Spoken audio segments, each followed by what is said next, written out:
Hello, welcome to Oh God, What Now? I'm Dorian Lynskey. On today's show, what does Labour's mishandling of the Rochdale by-election controversy tell us about the leadership's judgment and the persistent challenge of anti-Semitism?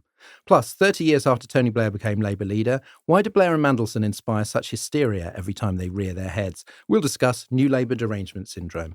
And in the extra bit for supporters, is platforming still a thing? We look at the ramifications of Tucker Carlson's excruciating interview with Vladimir Putin. Let's meet the panel. Matt Green is a comedian and social media star. Hello, Matt. Hello. You did your duty by watching Rishi Sunak's entire encounter with the great British public on GB News. Was that a worthwhile endeavour, both you watching it and the actual event? Yeah, I still don't quite know why I did end up watching it all. I planned on watching just a few minutes to kind of get a sense of it, and then I just found it quite hypnotic. Because I don't know if you've seen any clips of it. It's genuinely the weirdest filmed thing I think I've ever seen in terms of political TV. The camera work was incredibly fluid and was basically gave you seasickness watching it for more than a few seconds. But the weirdest thing about it was that it kept focusing on his back. Like it was all from behind Rishi Sunak, like they didn't have the right shots. It was like a film where they'd lost one of the cans of film, and then, we're going to have to use the coverage from it was all on his back. And Rishi Sunak was wearing a white shirt, I think presumably to kind of look like he was kind of a normal bloke or something. But that just meant that, because he didn't have a jacket on, you could see his mic pack sort of tucked into his trousers, which normally you might catch a glimpse of occasionally. But because it was all on his back, it just became the show of Rishi Sunak's mic pack. It was very, very odd. So I just was all the way through going, are they going to change this? And they never really did. They kept focusing on his back, and then occasionally you'd get a shot of his face.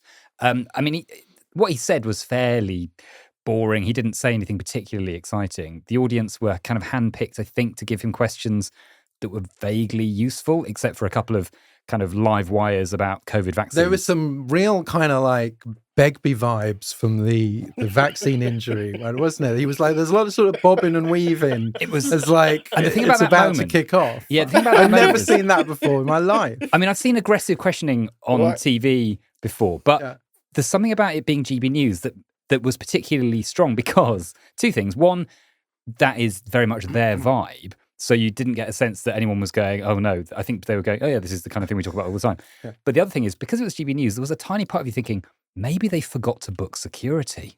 Maybe they didn't have anyone in the audience, watching out for this kind of stuff. And if the guy went for him, maybe that would have, been pretty bad. So yeah, I just found it genuinely quite hypnotic. And my favourite moment was right at the end.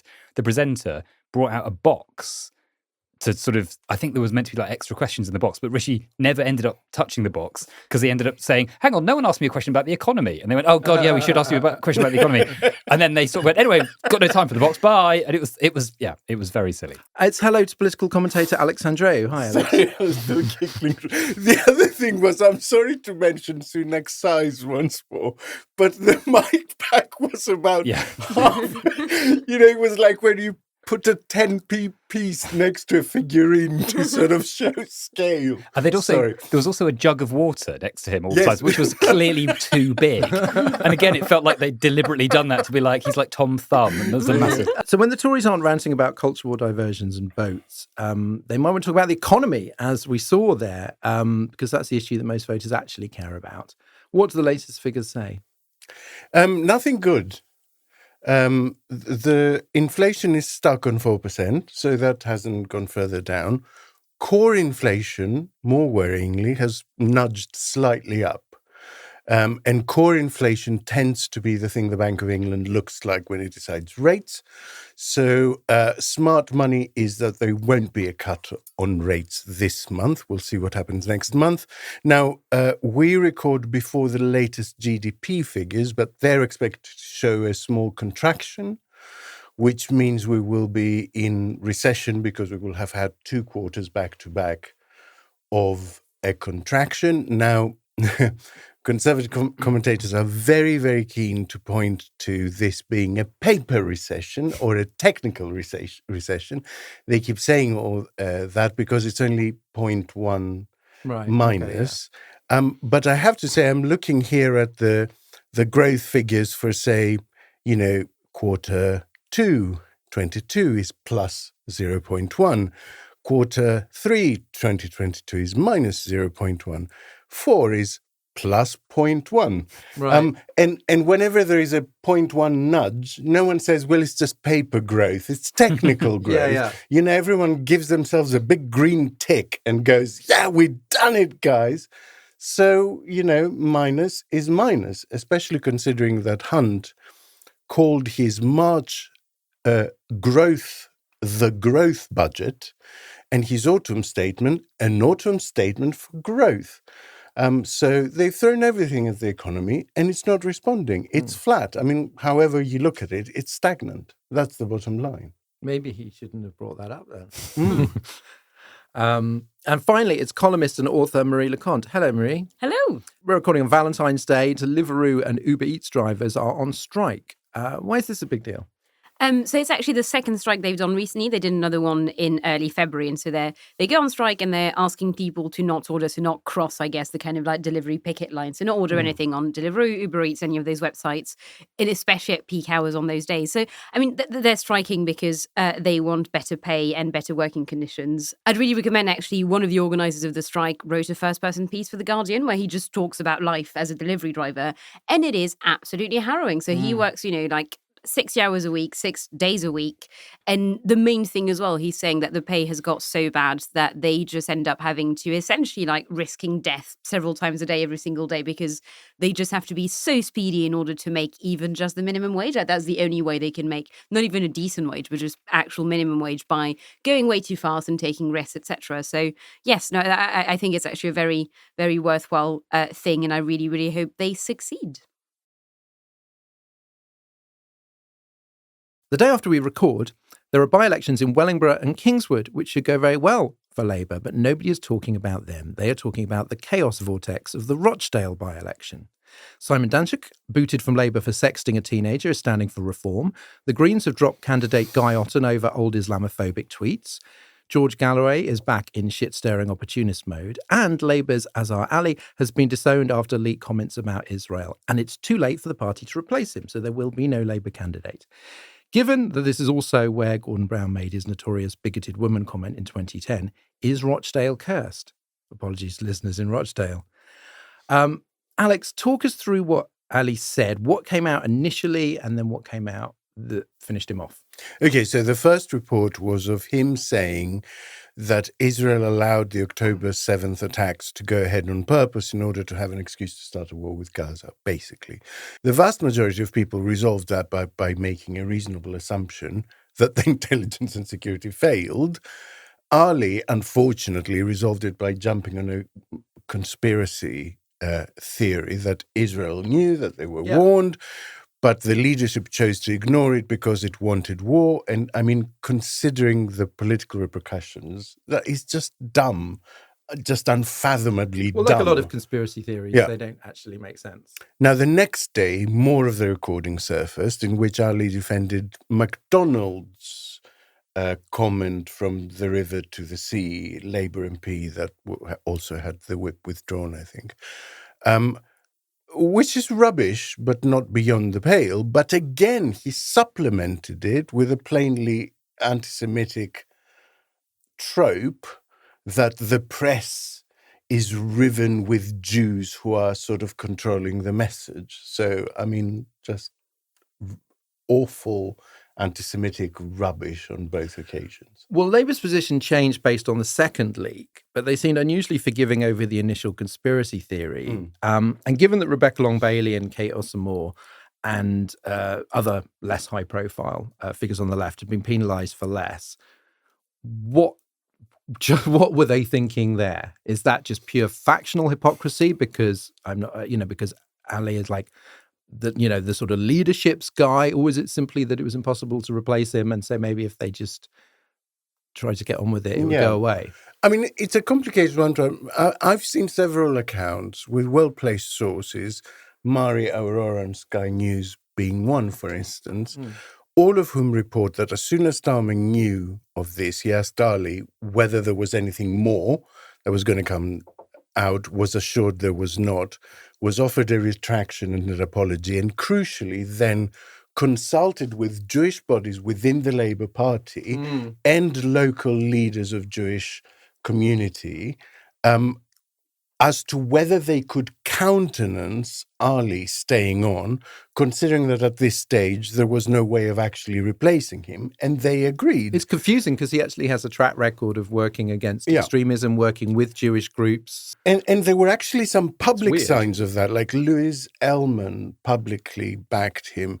The Jewish Labour Movement chair, Mike Katz, warned that handing the by-election to George Galloway would be quite a Pyrrhic victory if you want to advance the cause you want to advance. So then the second thing coming out, I think, is less about its content and more about there being a second thing, which would mean there could be a third and a fourth, and it would just be a drip until it happened. And at that point, the decision was made. Now, Long Bailey did not have the whip withdrawn, I think. I think she was sacked from the front bench. Yeah. Which I But think she was penalised. No, but I think it's fair enough to have higher standards for people in your shadow cabinet. Is it not? But it was for a very minor thing. I thought the message that was being sent then, because she did not apologise for sharing a Guardian interview in which Maxine Peake advanced a conspiracy theory about Israel. And I thought the message there was like, if you cross this line by 1 millimetre, then you're out. Not necessarily out of the party, but out. So I don't really see how they could have said, this overt conspiracy theory from his own mouth. I don't disagree with the comment being minor. It's just that the timing of Long Bailey's was actually while Labour was trying to first deal with this thing, was under investigation by the commission, and she was in the shadow cabinet. Kate Ossomo's comment, I think, is less egregious, I guess, on the face of it, but she does have several past blots on her copybook. They are rather personal and sad, and people can look them up. But I would say that her standing within the party was not as solid as it could be. But it doesn't help, does it? It doesn't not give the impression of double standards. Look, would either of them have been given a second chance where they best chums with Starmer? I suspect yes. More importantly, would either of them be given a second chance if their name was already printed on a Labour ballot 2 weeks before an election? I suspect also yes. Well, briefly, the comments were... And so maybe it's about that rather than... I don't know. Well, briefly, the comments were recorded in October and released now for maximum damage to Labour and in sort of 2 doses. What do we know about the source of the recording? Do we know? We don't know anything about it. All we know for sure is that someone sat on this for a very long time. So whether it was the person that eventually passed it to the Mail, whether it was the Mail, I don't know. But I would suggest that all the public interest arguments that apply to this kind of recording coming out maybe would apply more strongly at a time when there can actually be a change of candidate. And this might indicate that this was more about getting the Labour Party in as difficult a position as possible. Zimri, do you have any sympathy for that reasoning that, given his track record, he didn't have a sort of known history of anti-Semitism, you couldn't replace him? Do you have any sympathy for that sort of logic, despite the fact it's led to this enormous mess? Or do you think that they should just, in this situation, you always just act decisively? I do. I think it was kind of an impossible situation, for all the reasons that were outlined just now. A, because his name was on the ballot already. B, because George Galloway, of all people, you do not want to be responsible for George Galloway being in Parliament. That could be a very easy attack line from the Tories as well. So whenever Galloway does Galloway stuff, the Tories could go, and guess whose fault it is? And also I think that the one thing that wasn't mentioned is that there's going to be an election in the next year.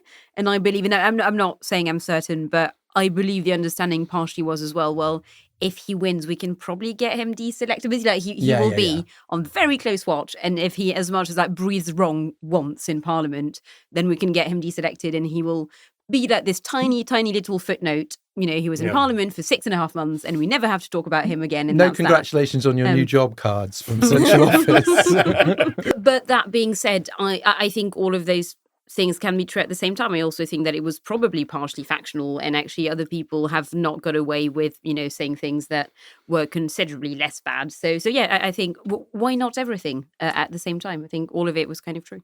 Graham Jones, former MP for Hyndburn and now standing again in Hyndburn, has also been suspended for referring to fucking Israel and saying that British citizens who fight for the IDF should be locked up because it's against the law, which it isn't. Given the anger over Israel's actions in Gaza, I mean, has that made it harder to draw a line between criticism of Israel and anti-Semitism, which has always been something that has been hotly debated, but is it sort of harder than ever now? It is, and I think what doesn't help is that the situation has changed a lot over the past few months as well. So I think if on October 8th, someone has said fucking Israel and said anyone going to fight for the IDF, should not be allowed to, I think that would have been a very, very clear-cut case of saying, okay, well, you're clearly a nutter and there's clearly something wrong there because, Israel has just been attacked and that's your reaction. I think several months into this war and seeing the way actually Israel and the IDF are behaving right now and have been behaving for the past weeks and months, I'm not convinced that I'm not convinced that's an opinion that's unreasonable to have, and B, I don't believe it's so beyond the pale that it should get you struck out entirely. So no, I completely agree. I think it's a really complicated situation. No one had ever said that before, and here I am. I'm not afraid to tell you the truth, Dorian. The Middle East is complicated, says Marie Leconte. We'll put that on the socials. Yeah. But to put it bluntly, is the left, I mean, most obviously Galloway, but also kind of disgruntled Corbynites, exploiting an issue, which obviously they do care very sincerely about, the lives of Palestinians, but really exploiting this issue to get Starmer, who they've been trying to get for ages? Oh, yes and no. I think there's actually a fair bit of legitimate anger from the kind of non-Crangs bit of the left of the Labour Party, in that, that there was definitely a war waged on them for a very long time. And some stuff was definitely unreasonable. People who lost their Labour memberships because once 7 years ago they liked one tweet by Caroline Lucas, etc. So I think there was definitely absolutely zero tolerance whatsoever for quite a long time. And what was said by the leadership and the supporters was, but this is just about anti-Semitism and just saying that, we will have no tolerance whatsoever. So I can sort of see the frustration if you've seen a lot of that stuff happen for years and then suddenly again someone says something that is clearly batshit anti-Semitic, or supports something that is clearly a very offensive conspiracy theory, and for them to sort of get away with it, I can see how you just explode. So I'm not convinced it's actually cynical. I think it's just like the last straw. I think what's interesting is that there is a lack of acknowledgement that they've contributed to this.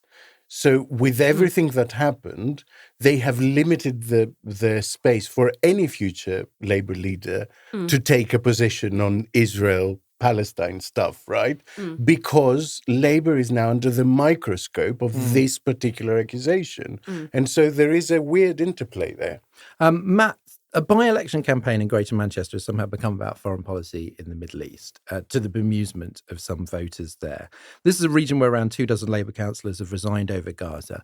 Do you think, given the intensity of feeling, given how long the war has gone on, that this was sort of, that there is an inevitability over, not what Ali said, but the way that this is sort of playing out on such a foreign policy level? I don't think it was inevitable, because had he not said those things, I think they could have fought the by-election in a much more... But Galloway has already made it about that. No, of course, before but that's what I mean. But I think Galloway has made it about that, but it would have been much easier for people to sort of say, well, that's just Galloway being Galloway, doing the thing he always does, trying to rile up a particular community, particular part of a particular community, and they could have seen him a bit more as a sort of crank. But unfortunately, this has now brought it completely right into the centre ground of the argument. And I mean, Labour are always struggling with this sort of issue, particularly this issue is obviously so sort of totemic for so many people within the Labour Party. I feel like Keir Starmer's essentially he has been too decisive and then not decisive enough, or vice versa. Like initially when the terrorist attack happened on October 7th, that he obviously had a reaction that was, he's got to be very firm, he's got to be behind the government, he's got to be very firmly pro-Israel in that situation. And I think most people understood that. But unfortunately, there was that LBC interview early on, whether he quite misspoke or he said maybe he was answering the wrong question, whatever. We all know what I'm talking about. that means that has been used as a stick to beat him. And even though now he does have a much more, pro ceasefire viewpoint, and he's kind of very much saying there needs to be a sustainable ceasefire, that is not something that people are hearing because there's so much, there's so much of his kind of early reaction that is being used against him. And I think he was very maybe a bit too quick to jump straight into the most sort of positive pro-Israel thing straight away, and then took just a little bit too long to kind of get back from that. And then the same things happened with this, but in reverse. He's taken too long to make the decision. Marie, Galloway has done this before. He's done it in Bethnal Green in 2005, Bradford West in 2012, Batley and Spen less successfully in 2021. Now he's saying Starmer is in the pocket of Israel, and so on and so forth. Now, I'm just wondering what you think, that could actually happen here. Just for context, Rochdale was a safe Liberal seat for 20 years under alleged paedophile Cyril Smith, the curse of Rochdale. But it's normally Labour and seemed like it was pretty nailed on for Labour, despite all of the... Now what? Would you be confident in putting money on the result? I would be confident putting an amount of money I would not be very sad to lose, I would say. I think, it's a really hard one to guess. But so I reckon I'd chuck in a tenner. I know, so a tenner on Labour. Right. So I would say... not Labour, but... So Azar Ali is winning the seat. Yes, so is he Labour, not Labour, I agree. is where, so I would say the I'm candidate not... formerly known as. Yes, no, exactly. so I would not say... I'm entirely confident he's going to win. I think it's the most likely outcome still, just about. And by-elections, we noticed last year, largely about spin, because the narrow loss in Uxbridge eclipsed two impressive wins that I can't off the top of my head name, although which proves your point. I can name Uxbridge. Frome. Something in Frome. Somerton and Frome. Frome was one of them. Frome. Wasn't it? Is it Frome? Frome. Delightful. Yeah. I only know that because I was there recently. Yeah. So if, and people will probably notice by the time they hear the podcast, Labour wins in Wellingborough and Kingswood, is that just going to sort of be squashed? Is the excitement going to be squashed by all this Rochdale drama? Oh, absolutely. And I think there's two things here. So you're correct in saying that by-elections are just about spin. And, and it's usually even quite fun. Like, it usually reaches a fever pitch the day before, when the Tories are like, well, if we don't lose by 20,000, it will be a big, thing for us. And it's like, are you insane? And so I think it's partly that. I think it is also, to be frank, and going back to the previous batch of by-elections, it's just that Labour really loves talking about how much it hates Labour. And fundamentally, I think what happened in Uxbridge, the kind of super by-election day, was that it would not have been hard for the Labour Party to go, but look, the Tories are fucked. We won this seat, and the Tories have completely collapsed electorally, etc., even in kind of seats where normally they do really well. Instead, what they did was to take branches of leaves, and they just beat themselves in front of the entire media for 36 hours nonstop. So, and predictably, the media talked about that and did not talk about. So I think it's partly spin, but I think it's also partly the Labour Party could not help but just hate itself. Which is it frustrating? Not for me to say. Nobody hates them more. Maybe Labour hates Labour more than Liz Truss hates Labour. Oh, 100%. Absolutely. There is no doubt in my heart. I had drinks with Labour MP recently, and they went, and in the most poignant voice I'd ever heard, they just went, I just hate the Labour Party. And it was oh, wow, and yet here you are, an elected member of Parliament. Alex, Sky News correspondent John Craig wrote this, but did you read this piece? Yeah, I did. He said this is Starmer's worst crisis as leader, far worse than defeats in Hartlepool and Uxbridge, and possibly a turning point for the Tories. Is he overdoing it a bit? Am I missing something? Everything could be a turning point, I guess, especially if as a journalist you're desperate for something to be a turning point. It seemed like the first chance that journalists had for a long time to go, could Tory come back? Because, an election with a 20-point differential is very hard to make exciting. Yeah. So it's really hard work as a journalist. And so there seemed to be a certain kind of relish about jumping on the story. But I think it also makes stark what we have known for many, many years, that much of the media, many voters, hold Labour to an entirely different standard than they do the Conservatives. I mean, on this week of all weeks, it took the Conservatives 6 years and 1 month to suspend Peter Bone from the point those allegations were made. And even as we record, they are asking constituents to vote for his girlfriend to replace him. For Rishi Sunak, this scandal would just be Tuesday. Yeah, exactly. Morning. But I will also say, but I will also say what I said throughout the Corbyn years, right? Because we have to be even-handed. That certain politicized quarters of the press have weaponized the issue of anti-Semitism, but that does not mean it's not a real issue, right? It is a potent tool precisely because it is a real issue. So I'm not excusing any conduct. I think Starmer is under a fair amount of scrutiny right now. I just wish that newfound reporting zeal might extend to maybe holding the fucking government to account just occasionally. Well, does it make it worse? Because, I mean, as we saw when Sunak made that transphobic joke, it was in the context of having a go at Starmer for flip-flopping. Now, this has happened, this kind of reversal on whether or not to go ahead with Ali's candidacy follows the £28 billion U-turn.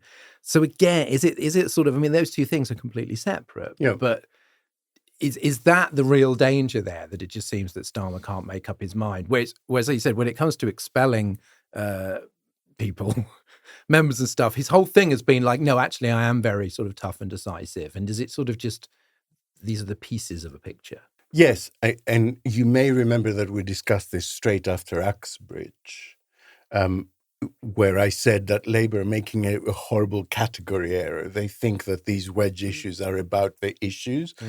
The Conservatives are not going to run on trans rights. They're not going to run on ULEZ. They're going to run on Starmer being inconstant and indecisive. The reason they throw these wedge issues in is to create noise in the benches behind him and force him into wavering from his position. That's their interest. That's the only thing that can change a 20-point difference, right? I'd be very interested to see, you know, what the consequences of this are a few months down the line. You know what I mean? Because it'll be people get very excited in the heat of a crisis, and they just go, "Oh, it's the beginning of the end." And maybe there are going to be these sort of cracks in the Labour coalition. Maybe voters are suddenly going to go, "Oh, these people seem like a mess again." My guess is but nothing. I don't know. I suspect not. Let's see. Ian Dunt, a very good piece on this, where he thinks basically, when has there been like a month without 20 Tory cock-ups? The next one will come along in 10 days' time and just erase this. I don't know the man. Is he good? He's quite good. He's quite good. Yeah, I'll check him out.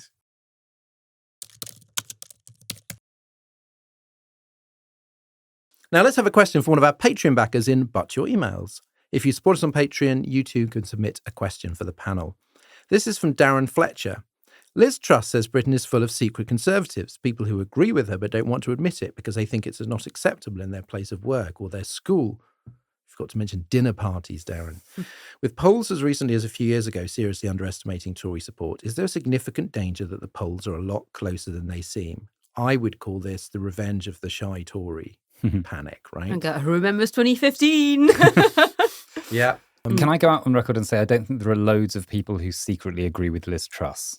Specifically her. I think that's my main takeaway from that, when she said there are loads of people who secretly agree. I think maybe we live in a conservative country perhaps, but I don't think they all agree with you. I like the way, though, that she's pitching in her head. It's sort of that we are in such the iron heel of left-wing politics that people are scared of being fired or rounded up if they just go, I would like lower taxes. So that's what she thinks. But what I think most people hear is just like, she's basically going, my beliefs are so hateful and toxic that people are embarrassed to share them. Not just on some kind of like loony lefty campus, but just like anywhere. So I find that quite weird messaging.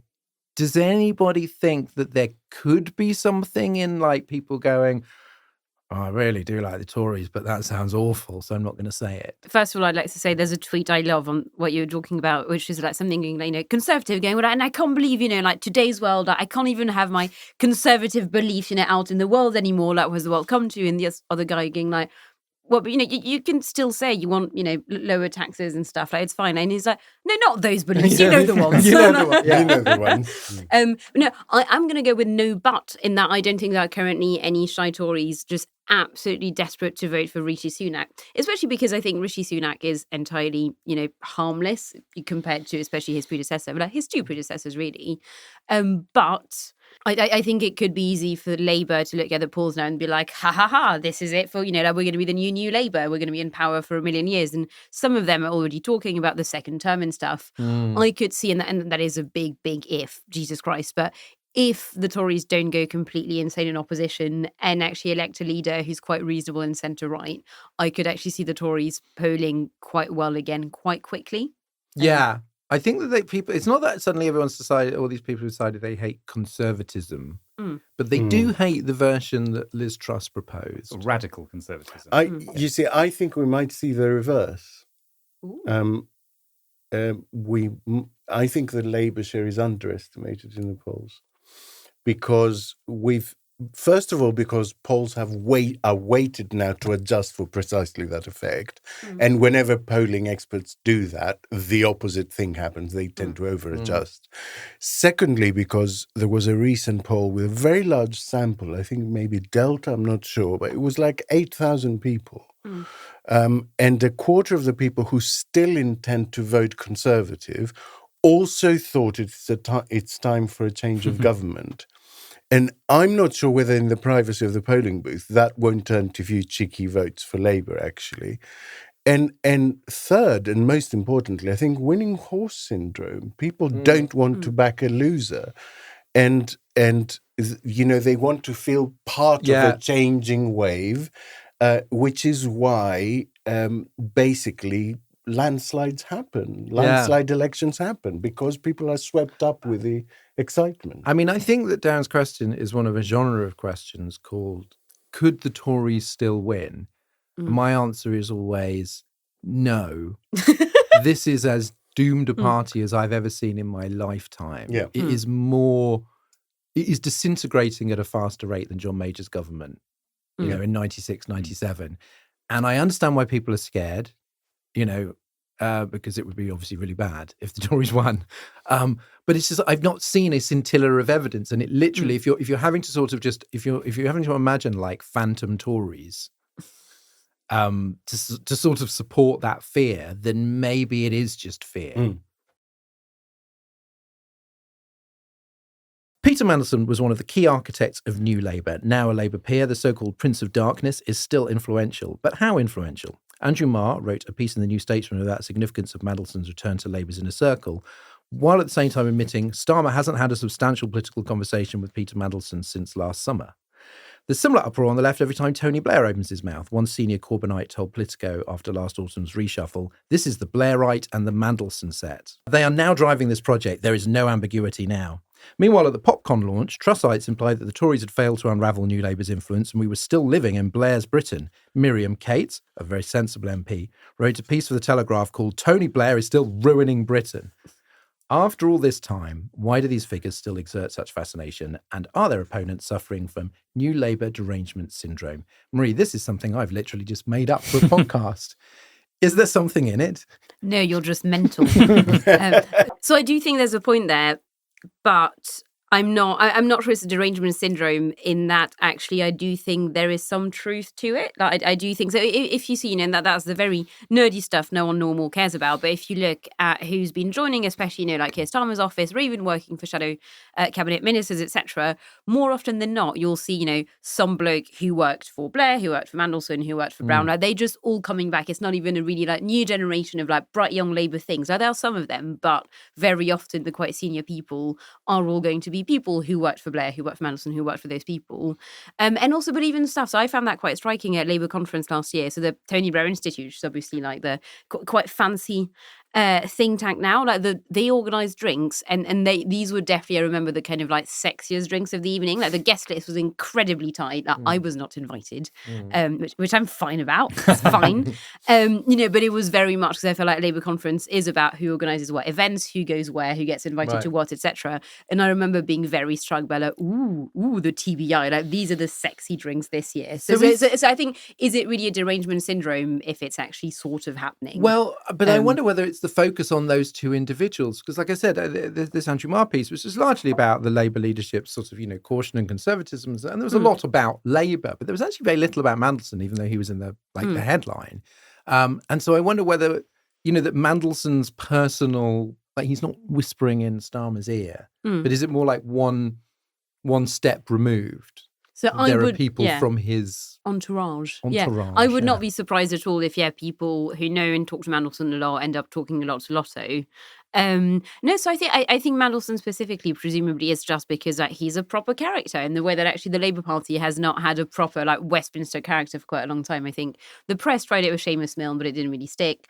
Obviously on the Tory side, they loved Dominic Cummings because we love the idea of the kind of very clever shadow individual. What's he doing? He's somehow everywhere. He's cleverer than all of them. That's like I think it is partly. Yeah, no, exactly. I think it's partly that the British press, but also more broadly the kind of Westminster bubble just loves that very specific genre of character, who is, I will point out, always a white man, by the way. It is always a white guy. He really likes that because he actually quite enjoys still being called the Prince of Darkness. And I wonder whether part of the reason why people are thinking that he's maybe more, directly active than he is because he wants that. He just likes people thinking that he's sort of everywhere. I'm sure that he's there, even if he's not actually doing that much. He's probably just sitting, in the complete darkness with the curtains drawn, stroking a cat.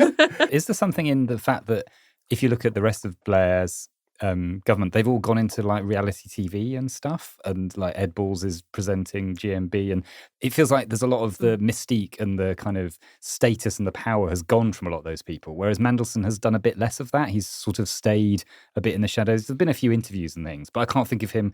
I don't think he's presented a show about trains or something. He hasn't sort of come out and been like, I'm just a normal bloke like the rest of you, which I feel like has happened to quite a lot of those people. But I think there's also something, because even people who are still obviously in politics, and Gordon Brown, he's very sort of straight up. He's like, these are the things I'm concerned about, and I'm going to try and use my influence, to affect policy. Yeah. And it's like, you can't really, because there is something I think quite, and not that there's no truth in it, but there's a sort of slightly paranoid conspiracist vibe that seems to circle around Mandelson, and you can't really get around Gordon Brown because it's just like, well, he's just saying it on the news. Well, is that maybe because we don't quite know what he wants, Mandelson, in the way that we do know what Gordon Brown wants? He's, child poverty and things like that are very much his campaigns, whereas I don't think I've ever quite known, apart from get Labour into power. Yeah. What does Mandelson want? I don't know. Nuclear power. Eternal life. Alex, moving on to Big Tone, we saw during Brexit that even when Blair had a good and sensible point, and obviously not all his points are good and sensible, he made people very angry. Is that just the legacy? Let's talk about just in Labour circles now. Is that just the legacy of the Iraq War? Or is it something else? Is it a more broad objection to him, to New Labour? I think it's a combination of things, because whenever he speaks, I think, who is your audience? Who are you talking to? So people on the left will forever be annoyed with him about Iraq and consider it unforgivable, and quite rightly so. People on the right will never forget the hurt of 13 years out of power. I mean, Conservatives circa 2010 are about where we are now psychologically. And I just want you to internalize that and think whether you will ever forgive that in, say, Boris Johnson in 10 years' time. I won't. And then the big bunch of people who are actually agree with him, are his natural allies, are from his political wing of the party, are probably thinking that's a good point. Why don't you let someone else fucking make it? Because you're killing it at the moment. So I can't see a constituency that wants him to make that point. That's the problem, right? And to look at the sort of the conspiracist version of Blair, the Miriam Cates piece includes the claim. The Equality Act 2010 became a flagship piece of new Labour legislation that would embed leftist identity politics into our public institutions, paving the way for the ideological capture of our schools, civil service and NHS, which is your classic kind of like anti-woke paranoia. It's not like certain people have moved into that job. They've been captured. Is there something about him, like even the Tony Blair like Institute, the kind of, and his ease with the sort of Davos circles, is there something about him more than like a Gordon Brown or a John Major that does inspire this sense that sort of he is one of the secret rulers of the world? I mean, that would be to credit these people with believing this stuff. And I don't think for one moment that Alistair Heath or David Frost thinks Cates does. Well, so that's what I was going to say. Crazy. I think Alistair Heath and David Frost and people like that don't believe it, but are writing it for the Miriam Cates of this world and the Liz Trusses. Well, then it's a blame thing. Like all of these, it's a way of manipulating theories, them, a way of basically. going, well, it's not our fault we can do this stuff. What can we do? I mean, there's this point in her piece, isn't there, Miriam Cates' piece, where she says, you might say, Tories have been in power since 2010. Why haven't we done anything? And that's a fair point. But the point the thing I find striking with all of this is just the difference with Thatcher. I can't stop sort of comparing that. She was so confident. I mean, any leader that is in place for more than a decade, like Thatcher Major or Blair Brown, will change the country they run. That's what happens. So confident was she in her tenure and her ideology that she claimed Blair as her credit, as her greatest creation. So insecure are this lot that they still feel victimized by someone who hasn't been in politics in almost 20 years and still feel he's not letting them play. Because I know that Tony Blair himself sort of polls quite badly for various reasons. But I wonder what people think of New Labour, the general public, because I think quite a lot of people now are looking at the state of the economy and the public realm between 97 and 2010 quite fondly. And thinking, things sort of seem to be working. Oh, I'm one of them. I mean, same with Sunak's just inane latest slogan, back to square one with Labour. All I can think is, Jesus, where do I sign up? Well, because there's all those graphs where you look at basically square one and suddenly it's just like investment in schools, down, childcare, down. And just collapses after... NHS waiting list, down, up, down. Yeah, everything after 2010, and it's just like certain parts of British society just seem to fall off a cliff. And it's like, well, if that's square one... please, thank you. Please, thank you. Matt, we've talked on the podcast before about Starmer's personal interest in previous Labour leaders such as Harold Wilson and Clement Attlee. I mean, there's not a huge pool of Labour PMs to choose from, but he's certainly kind of interested in them. But it always comes back to Blair. It's almost like the only possible comparison can be Blair. Why is that? Well, I think it's because, as you say, there isn't a big pool and there's recency bias. Nobody in this room was born, I don't think, when any of the other Labour leaders were in power. Like, let alone... I'm actually 87. I can totally believe that. Hang on. I was... I was born during. Born in the 70s. So I probably had Wilson didn't know him, know of him, unless they you were were really a kid. good friends. Jim Callaghan was one of the first people that I ever sort of saw on the news. Just like that guy. Yeah. He seems cool. But I did the maths, and you have to be. I mean, that is we just need to pause on that. I think. Clip that. No, he seemed like.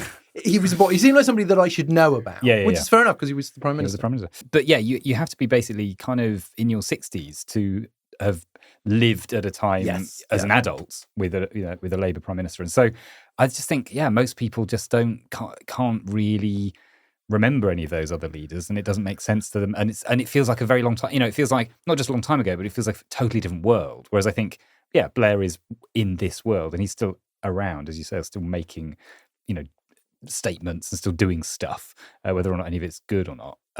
So it makes it, and also he's a winner. He's the only one who won 3 times. That's that's a great thing to be if you're a Labour leader. It doesn't happen very often. So for the people that don't mean it as a compliment, do you think the idea is that Starmer is actually like Blair?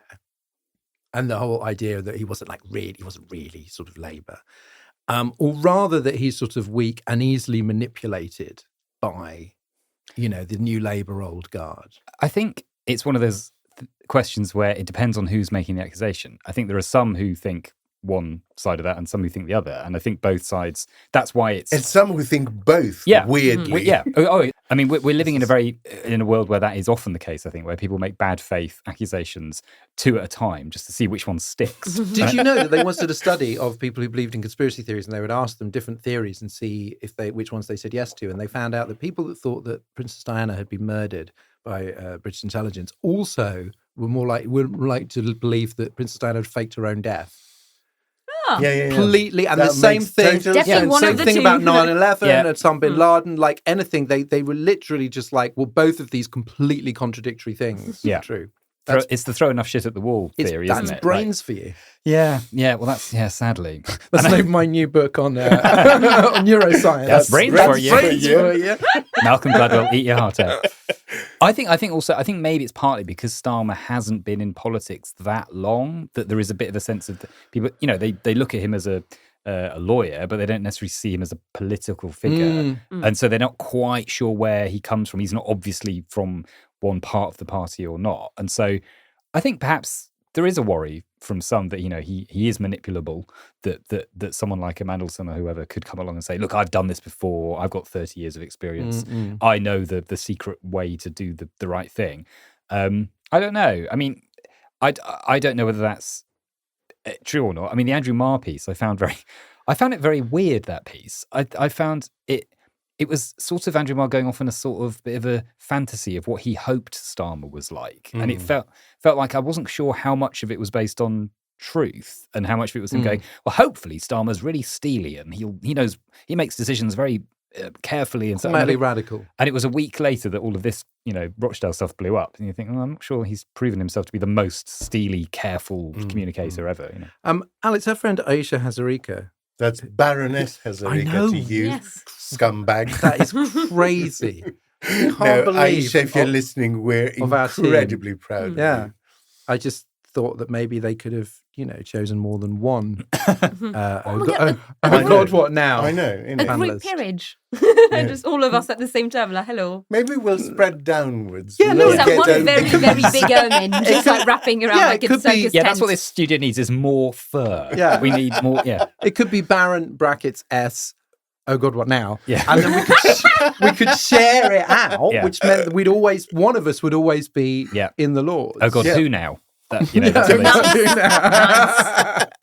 So yes, Baroness Hazarika told Politico, it is not Blairites versus Corbynites anymore. It is more the dominance of Starmer right now. Remember, this was back in the autumn. Sure. Is it just hard for people to buy the idea of Starmerism as a distinct approach? Because I just constantly see the framing as not necessarily Starmerites. Some people say Starmerites versus Corbynites, but a lot of people will basically sub-Blairites. Yeah, that's true. And I don't think it's right. I think Starmerism is something different. And I think the reason people have difficulty visualizing it right now is because it's not based on economics, a particular school of economics. It's not based on a particular social ideology. Yeah. It is based around the idea of public service and ethos and sort of doing the right thing and working hard for your country and that sort of thing, which means it's literally impossible to experience it until he is in charge. Because there were distinctions like, for example, remember the phrase Tony's cronies, and there was and Mandelson's thing about people getting filthy rich, and that does seem to kind of not be in line with Starmer. Starmer does seem to be really quite upright about things like corruption and so on. And I think that is the distinct thing that strikes me about him, that he believes very strongly in sort of public service, almost like a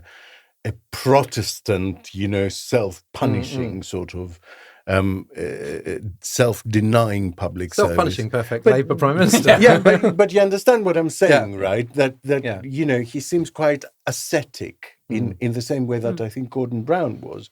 So I think if he's close to any politician, it's Gordon Brown, interestingly.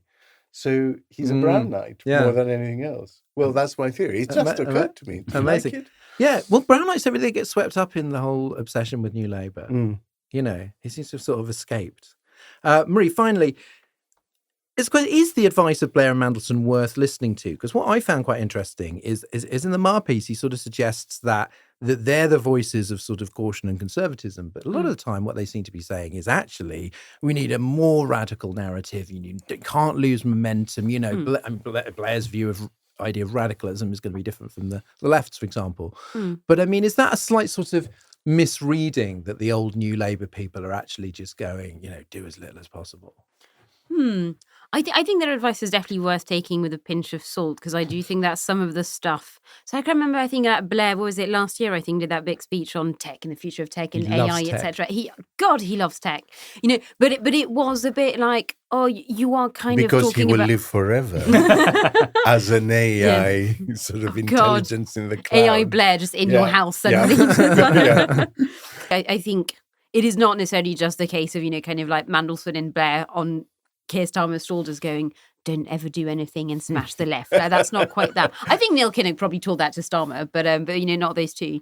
But, you know, is it still the case that you should listen to everything they're saying and treat it as gospel in the way that I think certainly some centre-left commentators seem to do? I'm not sure. No names given, but we can all, I'm aware of them.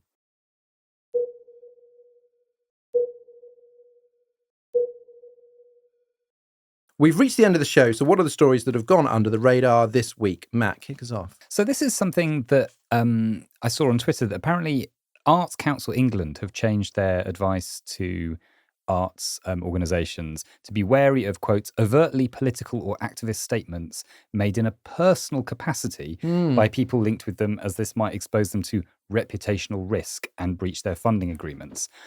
And it just seems to be... It's not quite clear to me how horrible this is, how, you know, immediately people jumped in and said, well, this is Orwellian, this is, you know, this is fascism or whatever.